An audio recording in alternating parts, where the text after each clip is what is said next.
এই বিশাল বিশাল বিল্ডিং আর এত সৌন্দর্য, এটা কিন্তু টোকিও শহর। বিল্ডিং গুলো এত সুন্দর, মানে ফুল বাগানও কিন্তু সুন্দর হয়, তবে বিল্ডিং এর সৌন্দর্য যে এতটা হয় এটা কিন্তু টোকিও না আসলে কিন্তু আপনি বুঝবেন না। মানে অনেক সুন্দর একটা বিল্ডিং, মানে মনে হচ্ছে এটা আকাশচুম্বী পড়ায়।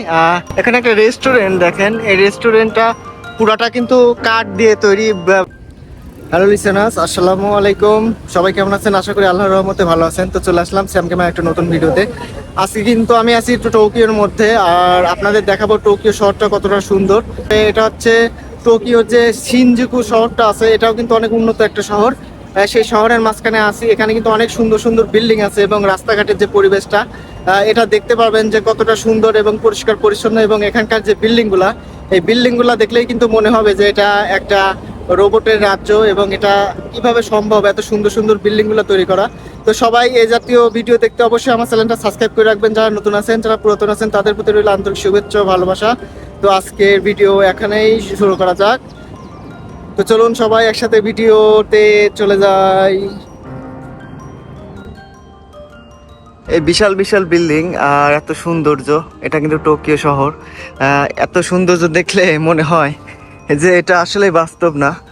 আমি কিন্তু চিবাতে থাকি, আর চিবা থেকে কিন্তু টোকিও অনেকটা উন্নত, যার কারণে এই বিল্ডিংগুলা, এই পরিবেশগুলা সবগুলা কিন্তু একটু নতুনত্ব লাগে। আর এখানে পরিবেশগুলা দেখলে কিন্তু মনোমুগ্ধকর। চারদিকের যে ডিজাইন এবং রাস্তাঘাট এবং ফুল গাছ, অনেক উঁচু, বিশেষ করে বিল্ডিংগুলা আপনারা দেখেন যে চারপাশে কত বিল্ডিং আছে। আর এই বিল্ডিংগুলা এত উচ্চতা আর এত বড় বড়, সব গ্লাসের তৈরি, মানে স্বপ্নের মতো আর কি। আপনি এখানে না আসলে বিষয়গুলো বুঝতে পারবেন না। স্বপ্নের মতো এক কথায়, অনেক সুন্দর পরিবেশ কিন্তু।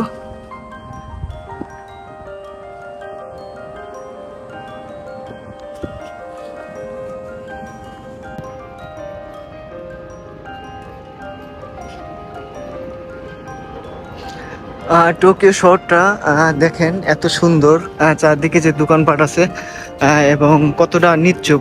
এত বড় একটা জাঁকজমকপূর্ণ শহর, চারদিকে কিন্তু অনেক গাড়ি ঘোড়া চলে, লোকজন, আপনি স্টেশনে কিন্তু লোকজন কিন্তু এত লোক। তারপরে দেখেন শহরের মাঝখান দিয়ে কিন্তু কতটা ফাঁকা এবং কতটা সুন্দর, কোনো রকম ঝয় ঝামেলা নাই। চারদিকে কিন্তু অনেকটা শান্ত। এটা কিন্তু টোকিও মেন শহরের সাইডে, এটা হচ্ছে ইউচুরিয়া যে স্টেশন আছে সেই আশপাশে। অর্থাৎ এখানে কিন্তু বাংলাদেশ যে এম্বাসি আছে, জাপান বাংলাদেশ যে এম্বাসি আছে, সেই এম্বাসির সাইডে, যার কারণে কিন্তু এই সাইড দিয়ে কিন্তু অতটা সেরকম গোলযোগ নাই, কিন্তু দেখতে কিন্তু অনেক সুন্দর। এটা কিন্তু টোকিওরই একটা অংশ। অনেক উঁচা উঁচা বিল্ডিং, অনেক সুন্দর একটা পরিবেশ।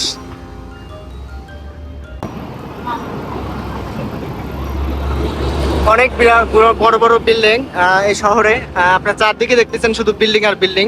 এই বিল্ডিং গুলো এত সুন্দর, মানে ফুল বাগানও কিন্তু সুন্দর হয়, তবে বিল্ডিং এর সৌন্দর্য যে এতটা হয় এটা কিন্তু টোকিও না আসলে কিন্তু আপনি বুঝবেন না। মানে অনেক সুন্দর সুন্দর বিল্ডিং এখানে, চারদিকে কিন্তু বড় বড় বিল্ডিং, এবং এই বিল্ডিং এর মাঝখান দিয়ে কিন্তু রোডটা চলে গেছে সামনের দিকে। আর এই রোড দিয়ে কিন্তু অনেক গাড়ি ঘোড়া চলাচল করে, তারপরে কিন্তু সেরকম জাম হয় না, কারণ এই রোডগুলার যে নিয়ম কানুন আছে, সব নিয়ম কানুন কিন্তু জাপানিজরা সবসময় মেনে চলে। আর এই জন্যই কিন্তু জাপানের রোডঘাট এত সুন্দর হয় এবং এত সুন্দর পরিবেশ হয়।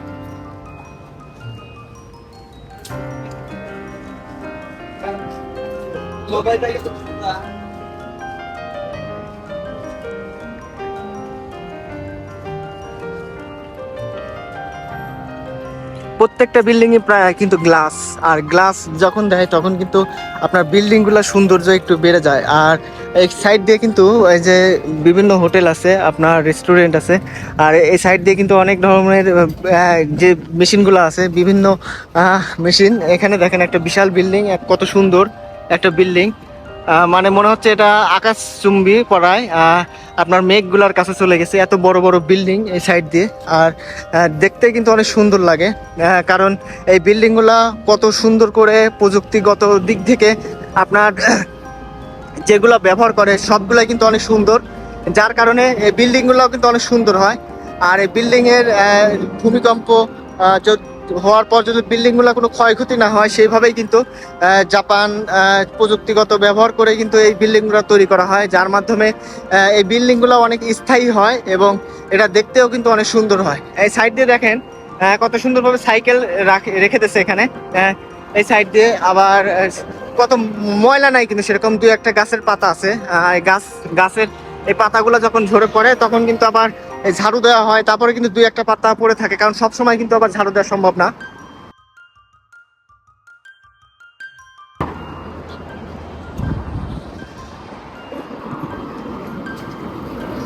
তবে এত উন্নত একটা রাষ্ট্র সাইকেল চালায় কিন্তু, অথচ আমাদের দেশে কিন্তু সবাই এখন মোটরসাইকেলের প্রতি আসক্ত, সাইকেল সেরকম চালায় না। অথচ জাপানিজরা কিন্তু সাইকেল অনেক চালায় এবং সাইকেলের মধ্যে কিন্তু তাদের জীবন যাপন, বেশিটা সময় তারা কিন্তু সাইকেলেই পার্কিং করে, চলাচল করে। মানে যারা একটু মধ্যবিত্ত বা নিম্ন তারা কিন্তু সাইকেলেই চলাচল করে। তাছাড়া আশপাশে কাছে করলে যখন কোথাও যারা ভ্রমণ করে তারা কিন্তু সকল সাইকেল নিয়েই চলাচল করে। আর সাইকেলের বিপরীতে তারা ইউজ করে আপনার যে কারগুলো আছে এই কারগুলো ইউজ করে, কারণ হচ্ছে এখানে কিন্তু অ্যাভেলেবেল বাস পাওয়া যায় না এবং সব জায়গায় কিন্তু গাড়ি পাওয়া যায় না, যার কারণে তারা নিজস্ব কার কিন্তু অত্যন্ত জরুরি বিষয়টা।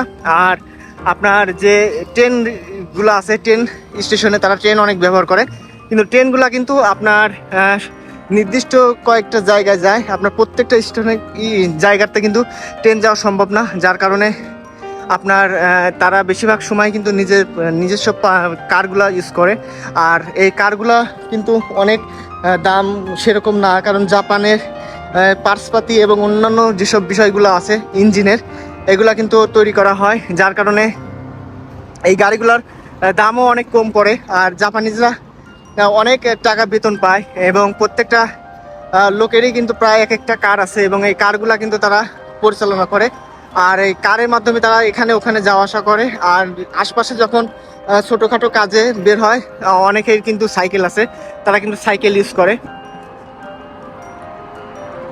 মানে এত সুন্দর একটা শহর, এটা কিন্তু স্বপ্নের শহরের মতো। আপনার বিল্ডিংগুলো দেখলেই মনে হবে যে আমি হয়তো বা কোনো স্বপ্নের শহরে প্রবেশ করছি, এরকম সৌন্দর্য। দেখেন এই নিম্ন জায়গায় অনেক বড় বড় বিল্ডিং, সৌন্দর্য কিন্তু জাপানের প্রত্যেকটা জায়গায় নাই। এগুলা বিশেষ করে কিছু গুরুত্বপূর্ণ যেসব স্থান, যেমন টোকিও শহর আছে, আপনার ওসাকা শহর আছে, তারপরে আপনার চিবা শহর আছে, যে শহরগুলো আর কি মেন মেন যে পজিশন, সেই পজিশনগুলোয় কিন্তু এরকম বড় বড় বিল্ডিং দেখা যায় এবং অনেক সৌন্দর্য। দেখেন অনেক বড় বড় বিল্ডিং, কিন্তু এক কথায় অসম। ক্যামেরার মাধ্যমে কতটা সৌন্দর্য উপভোগ করবেন সেটা জানি না, তবে আমার চোখের সামনে কিন্তু আমি এগুলো দেখতেছি আর এগুলা কিন্তু অনেক সুন্দর। এভাবে কিন্তু জাপানের প্রত্যেকটা বিষয়ই জাপান সূক্ষ্মভাবে এবং সুন্দরভাবে করার চেষ্টা করে, যার কারণে তারা এতটা সুন্দর পরিবেশে গড়ে ওঠে এবং এতটা সুন্দর সব কিছুই। অনেক বয়স্ক ওই মহিলার সাইকেল চালাচ্ছে, কিন্তু বয়স্ক কিন্তু অনেক বয়স্ক একটা মহিলা, তারপরে কিন্তু সে সাইকেল চালায়, হার্ডওয়ার্ক করে, যার কারণে তাদের কিন্তু গড় আয়ু অনেক বেশি এবং তারা দেখতে সেরকম স্মার্ট থাকে সবসময়।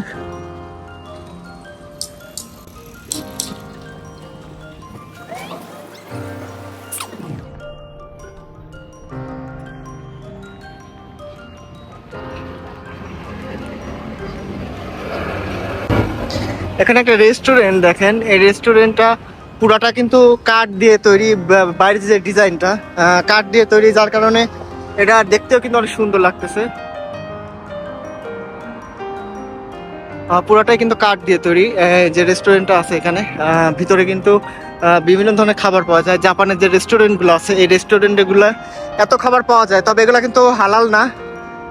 বেশিরভাগই যে খাবারের মধ্যে আপনার শুয়ারের গোস্ত এবং মদ জাতীয় অনেক জিনিস দেওয়া থাকে, তাই মুসলিম যারা আছেন তারা জাপানিজ যে রেস্টুরেন্ট এগুলো থেকে না খাওয়ার চেষ্টা করবেন। হালাল ফুডগুলো আছে, হালাল ফুডগুলাই কিন্তু এগুলা পাওয়া যায়। এই অ্যাঙ্গেল থেকে দেখেন, এটা কিন্তু একটা সুন্দর একটা দৃশ্য।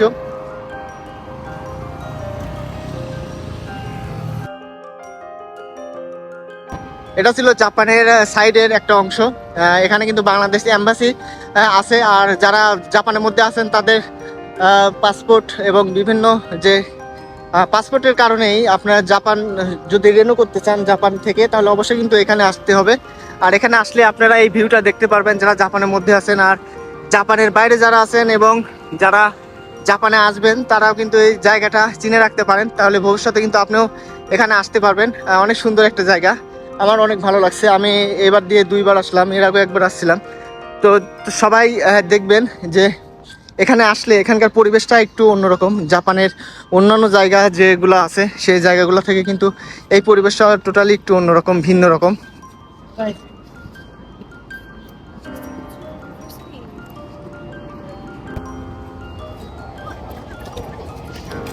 তো আমি এখন ইউচুয়া স্টেশনের কাছে চলে আসছি। তো এই স্টেশন থেকে কিন্তু আমি নারিতা স্টেশনের দিকে যাব। তো এটাই ছিল আজকের যে শহরটা দেখালাম আপনাকে, শিনজুকু যে শহরের একটা অংশ দেখলাম। বিশাল কিন্তু শহর, কিন্তু এই পুরো শহরটা কিন্তু ভিডিও করে দেখানো সম্ভব না। আপনাদের একটা সাইড দেখালাম। এটা জাপানের লাইফস্টাইল সম্পর্কে আপনাদের একটা ধারণা হয়ে গেল, বিল্ডিং সম্পর্কে, এই দেশের একটা আংশিক অবস্থান সম্পর্কে আপনাদের কিন্তু চলে দেখা হয়ে গেল। আমি কিন্তু জেআর স্টেশনে অলরেডি চলে আসছি। তো লিসেনার্স, এই ছিল আজকে টোকিওর যে শিনজুকু যে শহরের একটা অংশ। এখানে কিন্তু আপনাদের দেখালাম যে টোকিও আপনার এম্বাসি আছে, এম্বাসির সাইডে কিন্তু আমি আসছিলাম, যার কারণে এই স্থানটা আপনাদের দেখালাম। তো অবশ্যই জানাবেন যে শহরটা কীরকম লাগলো, আর যারা নতুন আছেন তারা অবশ্যই সাবস্ক্রাইব করবেন। তো আজকের মতো এখানেই বিদায় জানাচ্ছি আমি। আর আপনার জাপান সম্পর্কে যদি কোনো রকম আপনাদের কথাবার্তা থাকে বা মনের আবেগ থাকে, প্রকাশ করবেন, এবং কী ধরনের ভিডিও আপনারা দেখতে চান অবশ্যই সেটা জানাবেন। তাহলে আমি কিন্তু পরবর্তীতে সে ধরনের ভিডিও করতে চলে যাব এবং আপনাদের যে চাহিদাগুলো সেগুলো পূরণ করতে চাইবো। তো অবশ্যই ভালো থাকবেন, সুস্থ থাকবেন। দেখা হবে আবার কোনো একটা নতুন ভিডিওতে। আজকের মতো এখানেই বিদায়।